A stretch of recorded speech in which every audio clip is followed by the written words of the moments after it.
أعوذ بالله من الشيطان الرجيم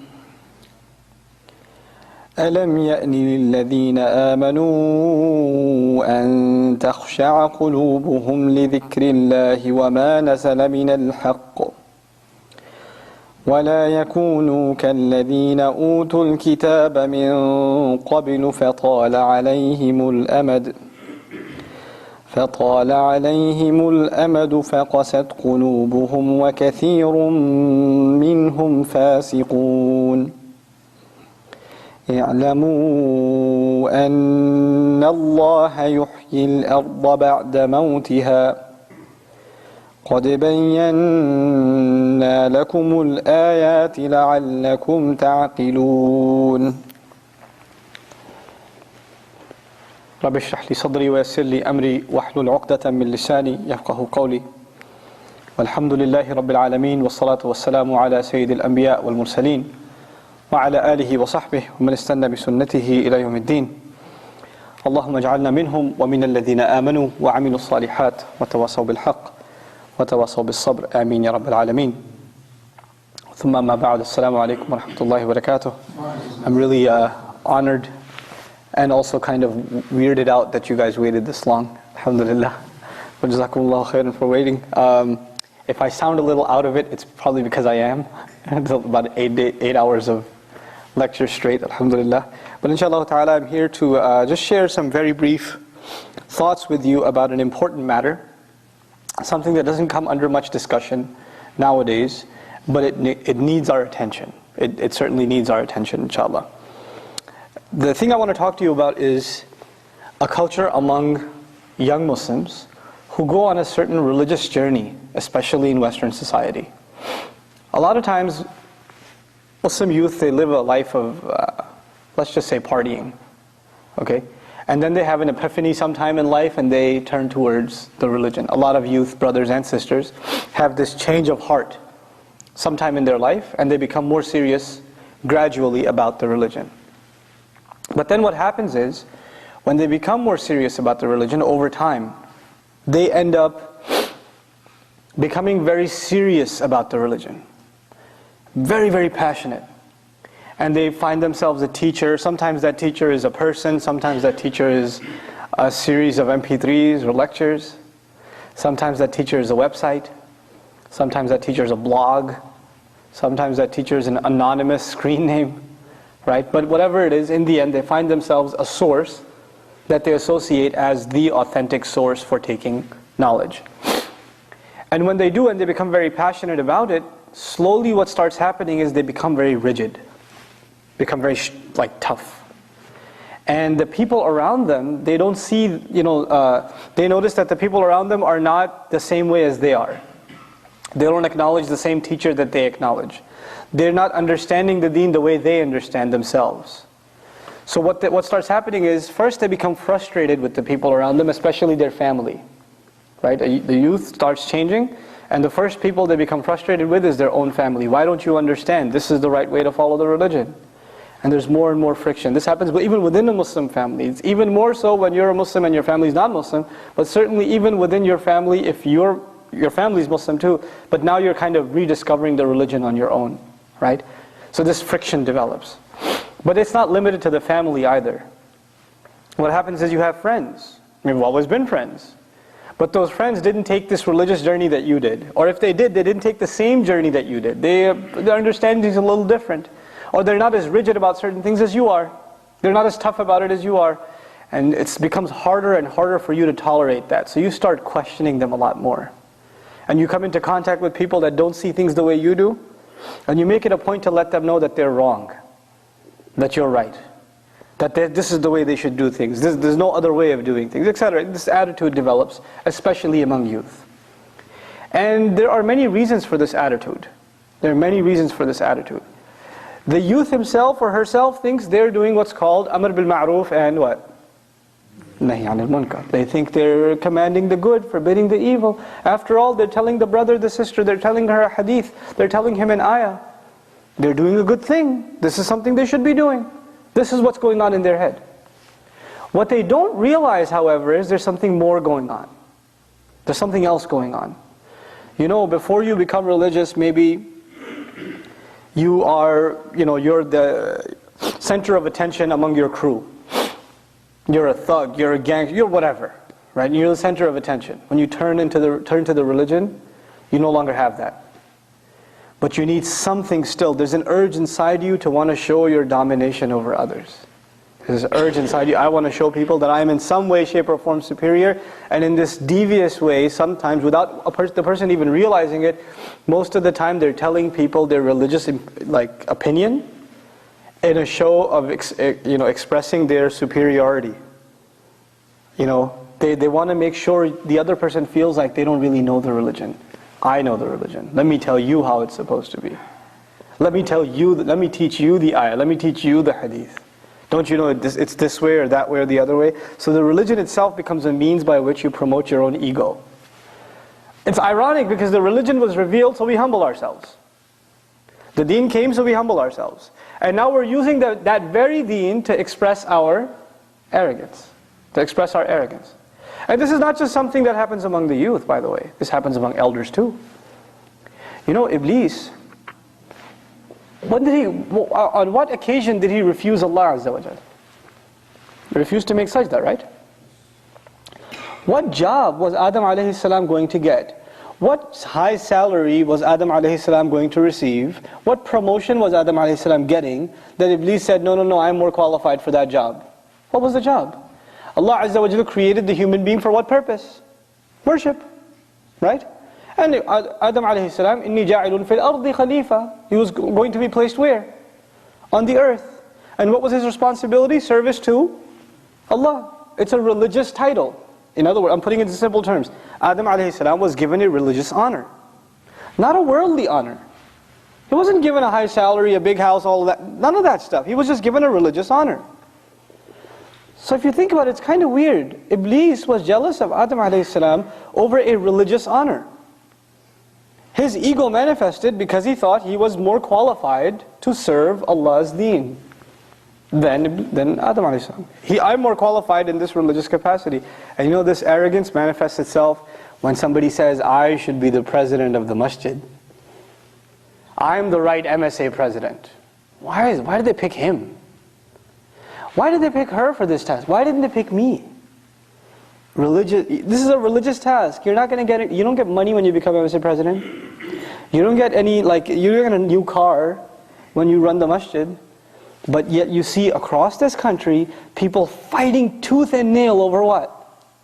Religious titles. Who's in charge of the masjid? Whose opinion should be heard?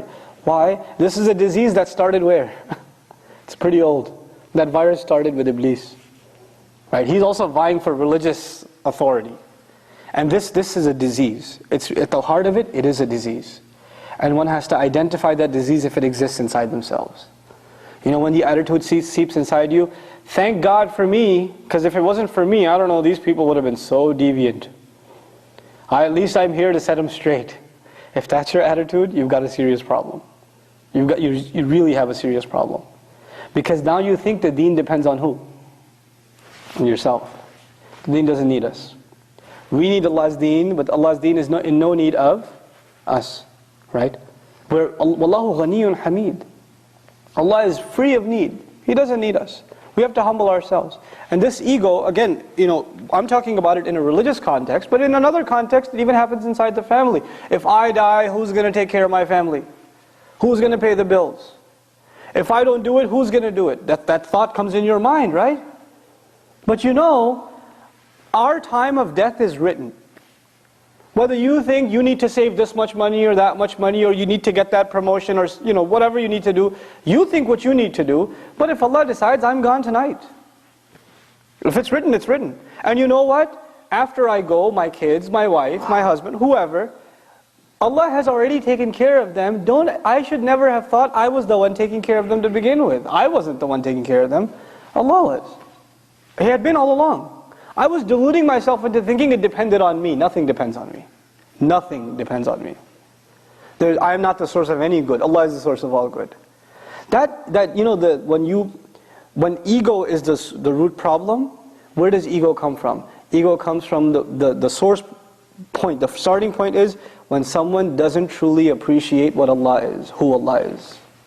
When you don't appreciate who Allah is, you replace that with an appreciation of your own self. That's where it starts. That's really what the root of the problem is. So no, the first point I wanted to make, really, inshallah ta'ala, is people that wear the facade of the religion. They look religious, they talk religious, they have knowledge. May Allah protect us from this. There's a very serious problem. They look more practicing than the other guy who doesn't have a beard. She looks more taqiyah than the other sister who doesn't wear a hijab. They look more religious. The outwardly is very good. But on the inside there's an ego. On the inside there's an urge to show your supremacy. You are more righteous. You are more qualified. You are in a better position than the other. And in your heart, if you look down upon another Muslim, no matter what their condition, if you look down upon another Muslim, if you do that, then you have this thing inside your heart called kibr. Kibr, arrogance. And we learn from the advice of the Prophet ﷺ that the one who has a mustard seed, which is basically you're saying an atom, okay, a molecule, nothing, that much of arrogance in their heart, what is not open to them? Right? Jannah is not open to them. Jannah is not open to them. So what I'm trying to say is, you have a Muslim who does bad things. The guy drinks, whatever. He does some really bad stuff. His evil actions are outwardly. But your evil action is what? Inwardly. On the outside, you look good. You look like you're doing all right. His action is punishable for sure. For sure. You don't think yours is? And if you were to compare, even though nobody's condoning his behavior, if you were to compare, which is a bigger problem that is harder to fix? Think about that. Is arrogance a bigger problem to fix? You know why it's a bigger problem? Because you can't even see it. At least his drinking problem, you could see it. There are things you could do to address it. But this problem in here, it's a hard thing to fix because it's deep down inside, and the only one who can sense it is who? Yourself. Nobody can tell you. If it's in there, it's in there.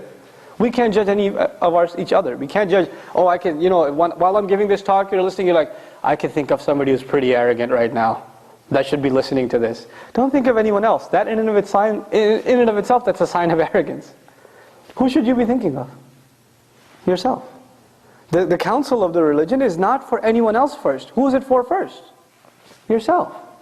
We've become so desensitized that the religious or the counsel of the Qur'an, the counsel of the great words of the Messenger ﷺ, that counsel is for everybody else. Wait till I tell them what I just heard. Well, who was supposed to hear it first? Who was supposed to internalize it first? You yourself. You got to think about that. We become very selfish and self-centered and self-serving when it comes to Allah's religion. The husband hears a hadith about the rights of the wife, or the rights of the husband. What's the first thing he does? Hey, you know what I heard today? Let me tell you. The parent, what is the first ayah he tells his child? وَبِالْوَالِدَيْنِ إِحْسَانًا. Be the best to your parents. Isn't that self-serving? Are we here to serve ourselves? Is the religion here to serve our needs? Or are we here to serve Allah's deen? Right? It's a change of attitude. It's a completely different attitude. So this is the first problem, ego, that I wanted to bring to your attention. Something that only you can gauge in yourself. Nobody else can gauge that for you. But if that's there, no matter how much good is there on the outside, does it amount to anything? No, because your heart is not sound. And Allah says on the Day of Judgment, إِلَّا مَنْ أَتَى اللَّهَ بِقَلْبٍ سَلِيمٍ. With the exception of none except those who come before Allah with a sound heart. With a sound heart. Right? So we have to fix this thing on the inside, this ego on the inside. I'm going to give you, before I go to the second point, I'll just give you some tips on how to tell if you have an ego problem. Just some basic tips. If somebody corrects you, right, and you get really offended, really how can you say that to me, bro? Why would you say that to me? Who do you think you are? Who does that guy think he is? He's correcting me like that. If that's your first reaction, then you have an ego problem. Even if that guy is being, I don't want to use bad language, okay? He's not right. He shouldn't have said what he said to you. Your first reaction should not be, who is he to talk to me? You know what your first reaction should be? Maybe through this really inappropriate comment, Allah is telling me something that I should take heed of. Maybe there's some truth in it. Okay, it's not 100% true. Is it a little bit true? Is it 1% true? Is it a 0.5% true? Whatever of it is true, I should take it on myself. I should save myself. Instead of worrying about who is he to talk to me that way. Don't develop that attitude in yourself. Take the good from even bad advice. Even a nasty comment. Take the good from it, leave the rest. It's okay. If you feel the need to interject in every conversation, if you feel the need to have your opinion heard, no matter what, if you get really offended that your opinion was not taken in the end, you gave your opinion, somebody else gave another opinion, but your opinion was not the final one taken, somebody else's was, and you walk away offended, you've got an ego problem. Especially in matters of religion. The MSA, the masjid, some people get together, they take some shura. What should we do? And you give your opinion, somebody else gives their opinion. And in the end, what the shura is for the sake of Allah or no? Right? Isn't it? When you're doing work for the masjid, the MSA, whatever, it's for the sake of Allah. So you gave your opinion for whose sake? For Allah's sake. You didn't give it for your own sake. You didn't give it to serve yourself. Let's see if my opinion comes out on top. That's not why you gave it. If you did, you've got a serious problem. So you gave it for Allah's sake. Now if you gave it for Allah's sake, has it already been counted in your favor? If you did that for Allah's sake, a sincere opinion, sincere counsel for the sake of Allah, did it already count in your favor? Yes, you got credit for it already. Whether the people take it or not, you already earned your credit. So the fact that it's taken or not taken is no longer meaningful to you. Because you already got what you wanted. You understand? But if your intention wasn't for the sake of Allah, guess what? You're going to get offended. You're going to say, hey, no, I gave my opinion, so it would be the supreme opinion. And that didn't come out, so I'm offended. Yeah, this is an easy way to check. Nobody can check that for you. If you felt bad, you can check yourself. You have to check yourself. These are exercises that are difficult to engage in. They're difficult to engage in, but we have to engage in them. So the first real problem is hidden ego. The outward is religious, and the inward is basically egotistical. This urge to show supremacy over others. The second problem, that's again, outward is religious. The outward is good. The outward is knowledgeable. The outward has good speech. The outward has good clothing. Right? Everything looks like this guy, man, such a good brother. Right? The outward is great. You know what happens on the inside? The first thing was the heart became egotistical. The second problem is the heart becomes hard. You're no longer moved by Allah's words. You're no longer moved when you hear Qur'an. It's been a long time since you cried in salah. It's been a long time since your heart felt something. You hear it all the time, and the thing that crosses your mind is, I already know this. That's what crosses your mind. I don't need to read it. I already heard this stuff. I already know what he's going to say. The only thing that's going on in your mind when salah is going on is that qalqala could have been a little better. That mud was not long enough. Right? That ghunna, I don't know about that one. That's all that's going on in your salah. You know what that is an indication of? It's good tajweed but a tough heart. Right? You've got good tajweed, but your heart has become, the words of Allah are not enough to shake you. They don't move you like that. You just pass by them. And then the knowledge keeps increasing, and in your public life, you look very devoted to the religion, but when you're in your private, when nobody else sees you, this really evil person comes out. This person who has a certain behavior, who does certain things, that you would never imagine this person would be doing those things. When you look at their appearance, when you look at their public face, you would never think this person is that way in their private life, but in their private life they almost turn into someone else. When they're by themselves, they turn into someone else. Someone you wouldn't even recognize. So there's this monster inside, who's got serious issues, but on the outside it's a great person. Nobody can fix that for you because nobody even knows that exists. It's only all inside you.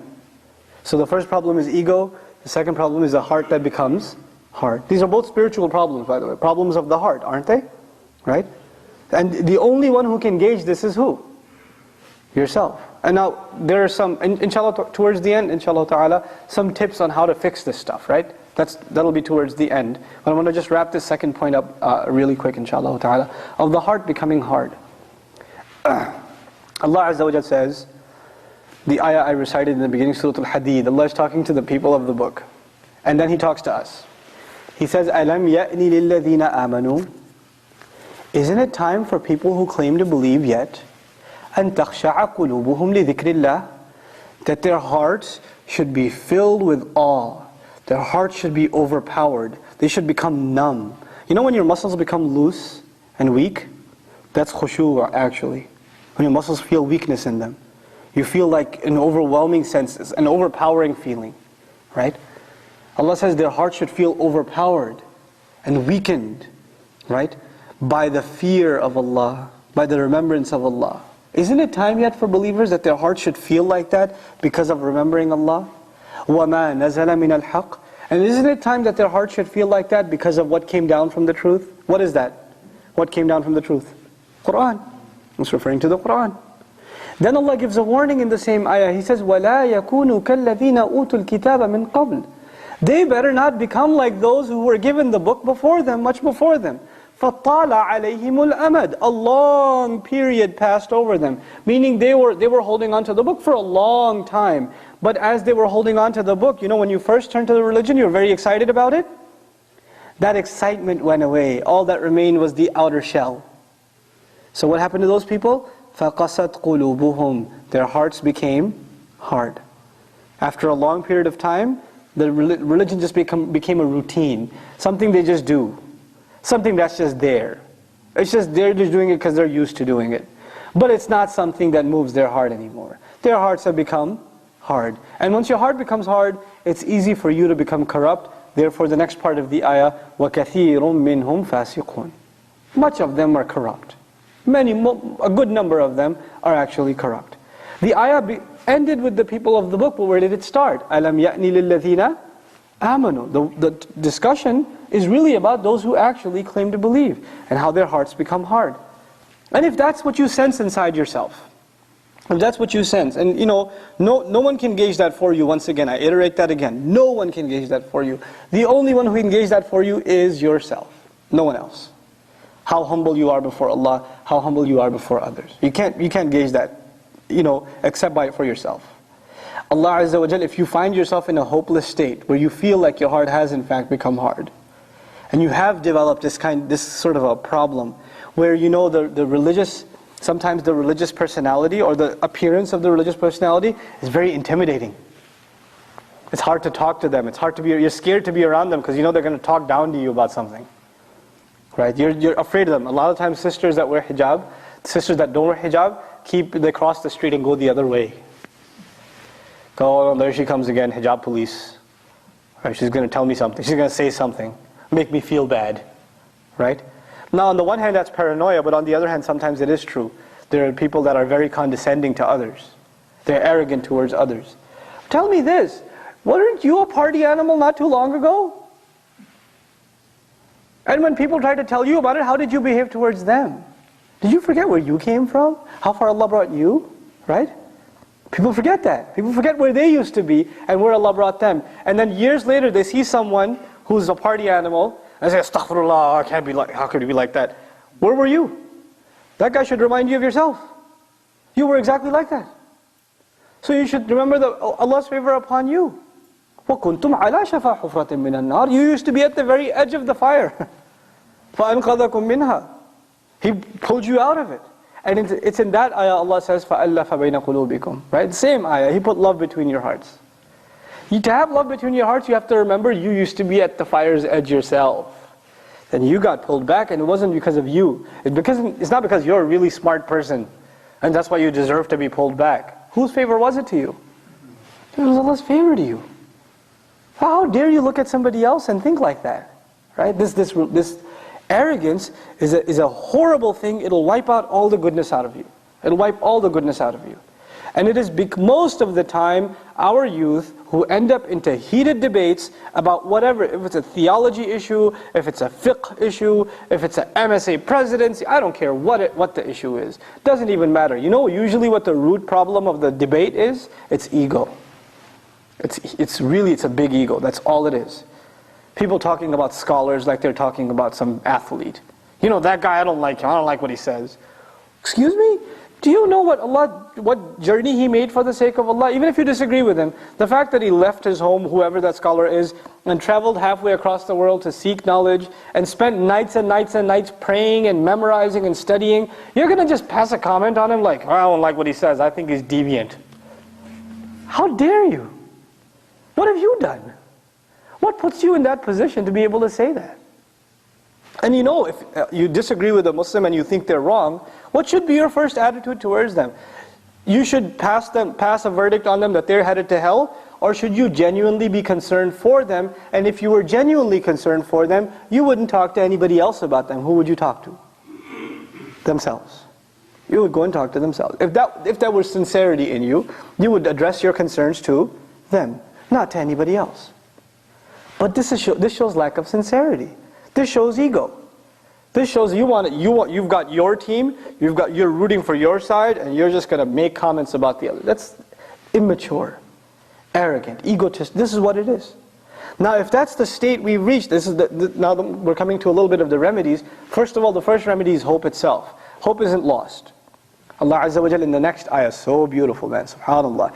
He says, "I'lamu, you had better know, anna Allah yuhyi al-arda ba'da mawtiha." Allah gives, no doubt that Allah gives life to the earth after it had died. Allah was talking about the hearts in the previous ayah. What's He talking about now? Giving life to the earth. Allah is telling you, if Allah can bring life out of the dead earth, He can give life to your heart again. Your heart can become soft again. It's not beyond hope. قَدْ بَيَّنَّا الْآيَاتِ لِقَوْمٍ يَعْقِلُونَ وَلَعَلَّكُمْ تَعْقِلُونَ. We're clarifying the miraculous signs so you can understand. You get the point? There is hope for you. You can get your heart cleansed. It is possible. You know, if Allah can bring the life back to heart. Now, the heart back to life. So, the remedies now. What are the remedies? How do you fix yourself? How do you fix the ego problems you have? The first big problem that helps you cleanse your heart out is the remembrance of Allah. That's the first thing you have to address. How often do you remember Allah Azza wa Jal? And remembering Allah is not just saying cliche things like, you know, just the adhkar you memorize, subhanallah, alhamdulillah, la ilaha illallah, Allahu Akbar, and you do some dhikr. These are incredible adhkar. They're from the sunnah of the Prophet ﷺ. But if they're thoughtless, if you didn't put any thought in them, if you didn't reflect upon them, then it's not dhikr. That's just good review. That's all that is. What alhamdulillah means? All credit goes to Allah. All praise is for Allah. Allah should be thanked and He should be praised for everything. So you're having a tough day, what do you say? Alhamdulillah. Not only do I thank Allah, I also praise Him.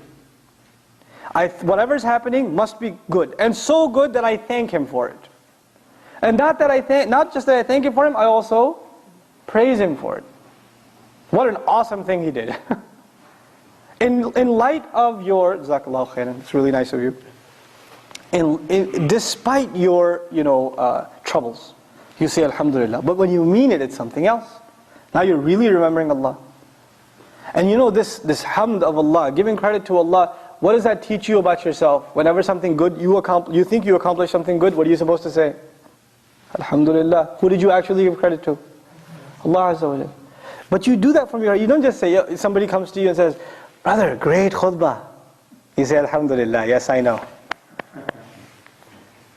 Then that Alhamdulillah is not really Alhamdulillah. That's more about yourself than anybody else. Right?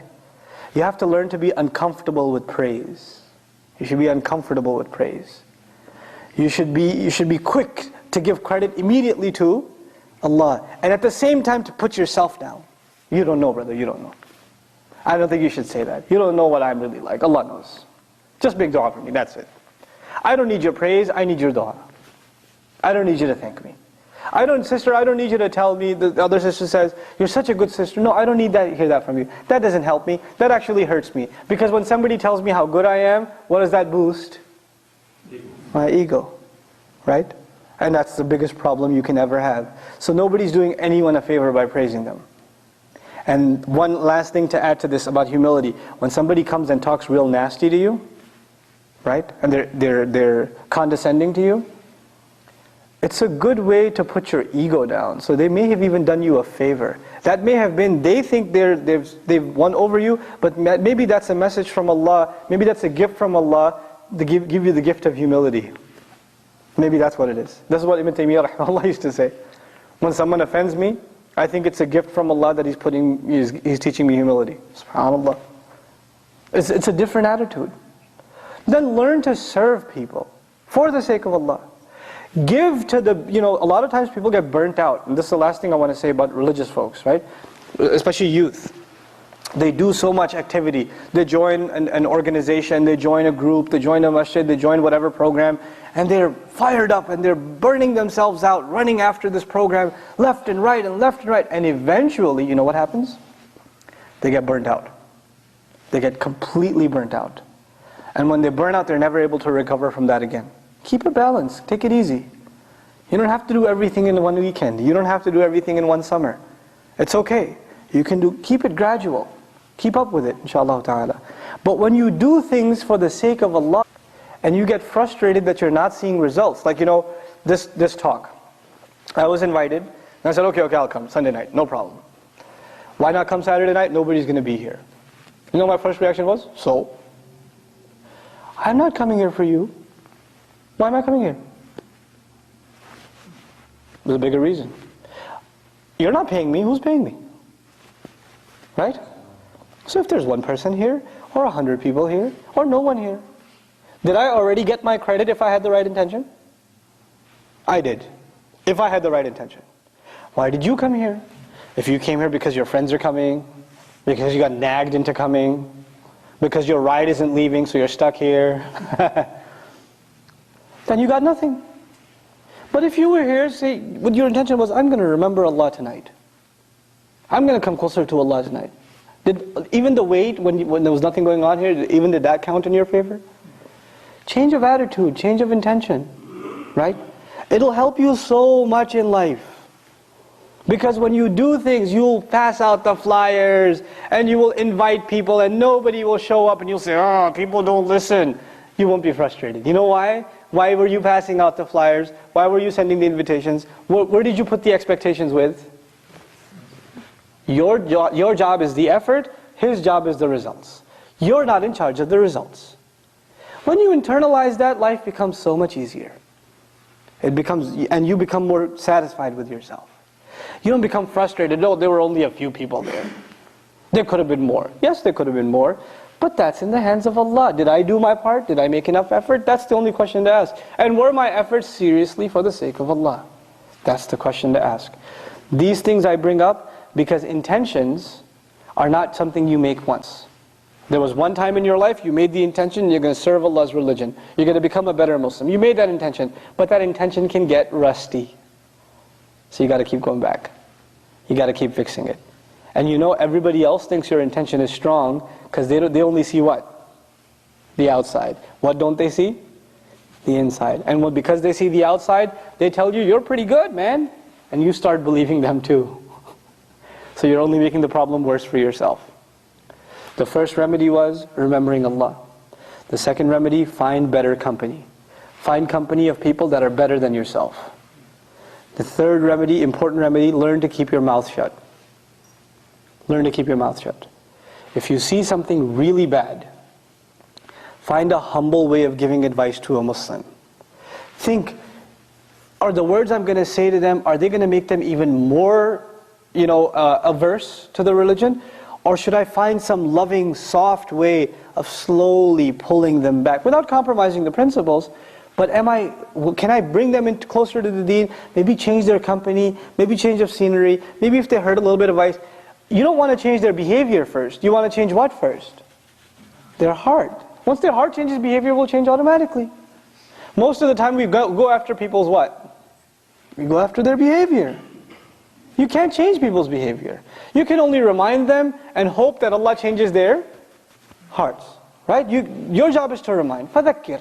The messenger sees people doing shirk, people doing kufr, and Allah is telling him year after year after year, فَذَكِّرْ إِن نَفَعَتِ الذِّكْرَى فَذَكِّرْ إِن نَفَعَتِ الذِّكْرَى. Remind them, reminder will have benefit.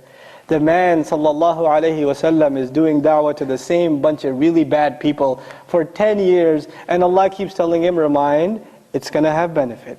Remind, it's going to have benefit. You remind someone, it doesn't have benefit, you know what you say? I reminded him, he didn't listen. That guy's not going to benefit from a reminder. Look at the seerah of the messenger. How often does he remind sallallahu alayhi wasallam? And Allah keeps telling him, you may not see the benefit. You may not see the benefit, but is there still benefit? There is. And who's the first person who benefits from sincere reminder? The one who gives the reminder. Who is it benefiting first? You yourself. Because you are accepting that the words are coming from you, but the effect will come from where? From Allah Azza wa Jal. And if your words didn't have any effect, then maybe there was something wrong with who? You. Your first reaction shouldn't be there's something wrong with him. He didn't listen to me. That's not your first reaction. You know the Messenger ﷺ, and this is the last comment I'll make, when he gave when he gave da'wah to the people and they didn't accept, one of the thoughts that crept into the Messenger's mind was, maybe I'm not doing my job right. Maybe I could have said it better. And Allah Azza wa Jal reminds him, no, you're doing your job right. You're doing what you're supposed to do. You just keep warning, you just keep reminding. Don't worry about the results, just keep doing what you're supposed to do. Do what you're supposed to do. You know, along these lines, the last ayat that came to mind, I should share it with you because it's important in this issue, inshallah ta'ala. 2 ayat, one from Shura, one from Surah Shura, Surah number 42, and another ayah in which the Messenger is given advice in Surah Al-Imran. So 2 ayat. In Surah Shura, وَمَا تَفَرَّقُوا إِلَّا مِن بَعْدِ مَا جَاءَهُمُ الْعِلْمُ بَغْيًا بَيْنَهُمْ. They didn't disagree with each other until after knowledge came.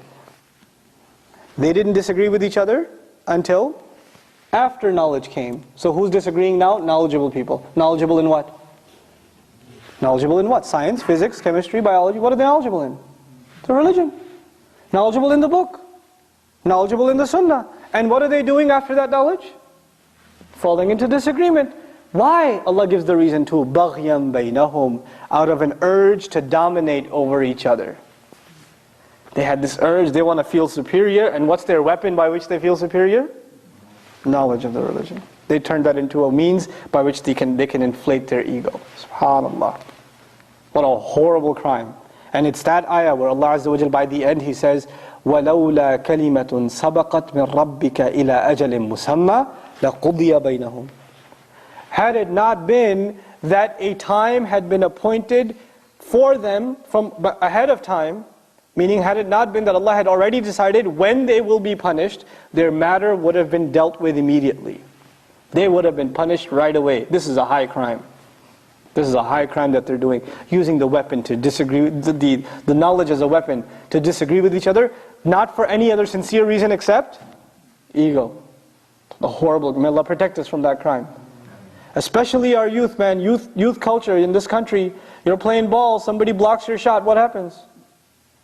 The next play, you better avenge and revive your dignity because the tribe will look down upon you, right? There's this culture, how dare you against me? It's not just a sport, it's a test of ego, right? Somebody cuts you off on the road, what gets enraged? You, with your Honda Civic, pass me by, me with the M5? No, I will show you. I will express my supremacy very, very soon. I'm going to floor it and show you how it's done. What is that a show of? Ego. Constantly in our culture, we're being sent the message: inflate your ego. It's all about you. It's all the songwriter, the singer, my chain, my hat, my shoes, my socks, whatever. All about me, me, me. You can't touch me. You can't look at me. You can't look at me in the eye. I'm going to do this to you. Then I'm going to do that to you. What's this about? What's the whole message? Ego. Worship of the self. That's all it is. That's really what it boils down to. And this deen is only a deen for those who humble themselves before Allah. Right? So that's very, very important message of this ayah. And the last ayah, Al-Imran. And especially for those who are in a position of leadership. Those of you that others look up to. Those of you that know and think even that you have more knowledge than others. Allah tells His Messenger sallallahu alaihi wasallam, فَبِمَا رَحْمَةٍ مِّنَ اللَّهِ لِنْتَ لَهُمْ وَلَوْ كُنْتَ فَضًّا غَلِيظَ الْقَلْبِ لَانْفَضُّوا مِنْ حَوْلِكَ. It is by the special favor and mercy of Allah that you, sallallahu alayhi wasallam, are lenient towards them, meaning the Sahaba. It's a special mercy from Allah that you, sallallahu alayhi wasallam, are lenient towards them. وَلَوْ كُنْتَ فَضًّا غَلِيظَ الْقَلْبِ. If you were tough, harsh of the heart, if you were stiff with them, if you were arrogant towards them, if you were even hard, rough around the edges when you talk to them, if you were, stern with them, لَنْ فَضُّوا مِنْ حَوْلِكَ. They would have dispersed away from you. They, who's they? Sahaba would have ran away from you. Who's you? The Messenger. Can you imagine the Sahaba running away from the Prophet? Allah didn't say if you didn't call to the truth, they would run away. If you stopped teaching them Qur'an, they would run away. If you didn't present, the wahi, they would run away. What would the Messenger do that would make them run away? He's still teaching Qur'an. He's still giving the truth. Everything's the same. What's the only thing that changed in the ayah that would make them run away? He's tough to them. He's harsh with them. That would be enough and they would run away. SubhanAllah. What a message Allah is teaching His Messenger sallallahu alaihi wasallam. If that's the message to the most amazing leader, you don't think it applies most to us? It applies enormously to, if you're in any position of leadership, and if I was to ask for a show of hands, don't raise your hands, rhetorically, if I was to ask for a show of hands, how many people are in a position of leadership? You know what? All of you should be raising your hand. You're all in a position of leadership. You're all in a position where you should be able to give counsel to someone, and that's fine. But how do you give that counsel? Especially if they're Muslim. Instead of making them more averse to the religion, learn to be a little more tolerant. Don't justify wrong behavior. That's not what I'm saying at all. If you see some haram, call a spade a spade. Look, this is haram. I worry about you. And there's ways of saying it, right? You know you're going to hell for doing that, right? That's one way of saying it. Man, you should be ashamed of yourself. You do that. That's one way of saying it. Bro, I'm really worried about you. Seriously? Why? You know that's bad. And I love you, man. Why do you do it? You need help? I mean, why really? Just stop, man. Let's talk about it. Sincere, yarhamukallah. Right? Let's talk about it. Sincerity. It shows, The way you talk to people, it shows if you're sincere, or you're just trying to pass comments on them to, just put them down. There's a difference. There's a difference in how we talk. أَذِلَّةٍ عَلَى الْمُؤْمِنِينَ. They're humble, powerless when they present themselves to believers. That's the attitude in Qur'an. But then finally, how do you know for sure you are sincere? It's in the ayah, and we're done. In that same ayah, فَاعْفُ عَنْهُمْ وَاسْتَغْفِرْ لَهُمْ وَشَاوِرْهُمْ فِي الْأَمْرِ. After they mess up, and you're lenient towards them, if they mess up, number one, forgive them lovingly. فَاعْفُ عَنْهُمْ. Then ask Allah to forgive them. Asking Allah to forgive them is not, some brother does something bad and you say, hey, by the way, may Allah forgive you. That's not فَاسْتَغْفِرْ لَهُمْ. When should you ask Allah to forgive them? When you're asking Allah to forgive yourself, in private. Because the private dua is what? Sincere. That's sincere. In front of everyone, by the way, bro, you're pretty messed up, but may Allah forgive you. I make dua for you. That's not what the ayah is saying. That's actually a show of what? Arrogance, ego. Make sincere dua for them in private. فَاسْتَغْفِرْ لَهُمْ. And then to make them feel like you think of them as a decent person, وَشَاوِرْهُمْ فِي الْأَمْرِ. Consult them and take their opinion. Ask their opinion. Treat them like a decent person. The Messenger ﷺ doesn't need anybody's shura. He makes decisions based on revelation. Allah commanded him to consult them in decision making. Why? So they would feel what? Included, dignified. This is the characteristics of a leader, right? He makes those who are under him feel dignified. وَشَاوِرْهُمْ فِي الْأَمْرِ فَإِذَا عَزَمْتَ فَتَوَكَّلْ عَلَى اللَّهِ. When you make a decision, place your trust in Allah, because your decision is not the key to success. It is Allah that is the key to success. إِنَّ اللَّهَ يُحِبُّ الْمُتَوَكِّلِينَ. اللهم اجعلنا من المتوكلين. May Allah make us from those who place our trust in Allah Azza wa Jal. May Allah not allow our hearts to become hard. May Allah Azza wa Jal make us a people sincerely of dhikr to Allah. May Allah grant us the gift of better company than ourselves that keeps our ego in check. May Allah give us the ability to give advice to those around us. The people of La ilaha illallah, the people who share this wonderful kalima with us, are more beloved to us and closer to us than even the bond of blood. La ilaha illallah brings us closer than the bond of blood.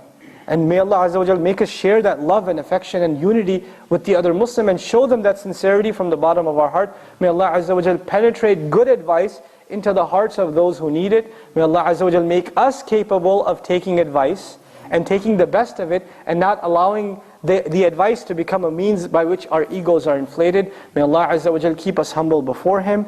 Forgive our shortcomings that have occurred in the past. May Allah subhanahu wa ta'ala from here on out make us of those whose hearts are perpetually being cleansed. And finally, I ask Allah Azza wa Jal to accept all of our gatherings, including this one, and to accept all of the good deeds and the acts of worship we do for Him, with all of their shortcomings and all of the flaws, even in our salah and our wudu and our dua, all of the shortcomings aside. May Allah accept whatever patchwork we do. May Allah just overlook all the shortcomings and accept from all of us. رَبَّنَا تَقَبَّلْ مِنَّا إِنَّكَ أَنْتَ السَّمِيعُ الْعَلِيمُ وَتُبْ عَلَيْنَا يَا مَوْلَانَا إِنَّكَ أَنْتَ التَّوَّابُ الرَّحِيمُ وصلى الله تعالى على خير خلقه محمد وعلى آله وصحبه أجمعين والسلام عليكم ورحمة الله وبركاته. جزاكم الله خيرا for listening. نعم. If you have a question and answer for our brother speaker, Ahmad Khan, is there a chance? I hope you don't have any questions at all. Good. None on the sister side, right? I'll give him the microphone. Okay.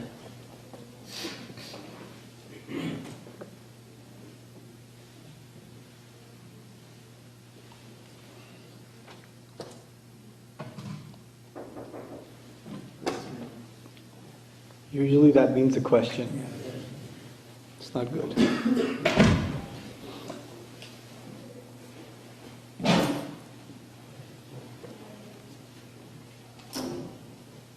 So, yeah, I have a question. Sure. Yeah. Actually, just when you said we have to do what to do, but we are not responsible for the result, because the result goes to God, and it's responsible. I'm just wondering, do we have to choose the right thing or the right way, basically, to make the best way to get the result, but if you don't get it, that's okay. Right. That's exactly right. People get confused. They think it's okay, I do that, but he's not choosing the right. No, you have to choose the best course. You choose the best course. You apply yourself to your best, and then place your trust in Allah. Right? This is what we learned from the legacy of the prophets. They applied themselves to the nth degree, and then rely on Allah. There are two extremes. One extreme is, I'm going to make all the efforts, and all the results are in my hands. The other extreme is, I'm going to make no efforts, and the results in Allah's hands. These are two extremes. They're both diseased attitudes. What's the right attitude? I'm going to make whatever effort I can, to the best of my ability, while knowing the results are in Allah's hands. That's the balanced attitude. Okay? No questions, right, sisters? This is great. Huh? There is a question? Really? Again, this is the microphone. Okay. That's awesome. They were listening. Going once? Just 1 second. Oh. Therefore, we'll have the question. Oh no. That's usually bad. Assalamualaikum. Go ahead, sister. We have a question. We were wondering if you want to give advice to somebody or give them a reminder, how can you remind them without coming off as I'm more intelligent than you? I thought that's what I just did, but okay. Sorry, we couldn't really hear the other question. If somebody comes across as saying they're more intelligent, I don't think those kinds of people should be advised by you if they're talking to you like that. I think it's better to get them advised by elders or other peers. Because if they're talking like that to you and then you tell them, I don't think you should talk like that or whatever, you're just going to create more antagonism. Sometimes it's good to get a third party to maybe in a subtle and careful way throw it in. And the other thing is, this is when I learned, sometimes this wisdom you learn from elder Muslims. There's this personal story. There's a brother in a masjid, I know, I have, most of my best friends are really old people. So they're in their 70s and 80s and such, right? This is a really old gentleman, and he, we used to meet at the masjid every day and stuff. And there was a fight in the masjid. It was a nasty fight. You've seen one of those? They're pretty ugly, okay? So these two guys are just going at it, and they're really nasty to each other, and, one basically calls the other dumb, essentially. I'll use watered down versions, okay? But anyway, this older gentleman knows both of them and stops talking to both of them. He's always nice, he says salam to them, how are you, and just walks away. Usually he's makes longer conversation. He's very cordial, but he walks away. And he's so wonderful in his personality, those people, they feel it. They feel like he doesn't talk to us like he used to anymore. So one day, one of them, this happened in front of me, one of them just came up to him and says, you don't talk to me like you used to. Are you mad at me? He goes, no, I'm not mad at you at all. She says, but you don't talk to me the same way. He goes, yes, I don't. So why don't you? He says, look, I saw you get angry with that other brother the other day, and I just got scared. Maybe one day you'll get angry at me. I'm just, I wouldn't want you to be angry at me, so I'm just trying to be safe. He put it in such a soft way, and the guy felt so bad, he went and apologized to the other brother, and they made up. Right? That's the wisdom of an elder, they know how to approach things. And this sometimes, it's our demeanor towards people. You can show some people, you can show someone that that they've hurt your feelings, without actually saying it. You can show it with sort of a distant demeanor. And you can, and people, if people use hurtful words towards you, my advice is to distance yourself from them. In a respectful way, though, still. We don't cut relations in Islam. We don't do that. We don't cut ourselves off from people.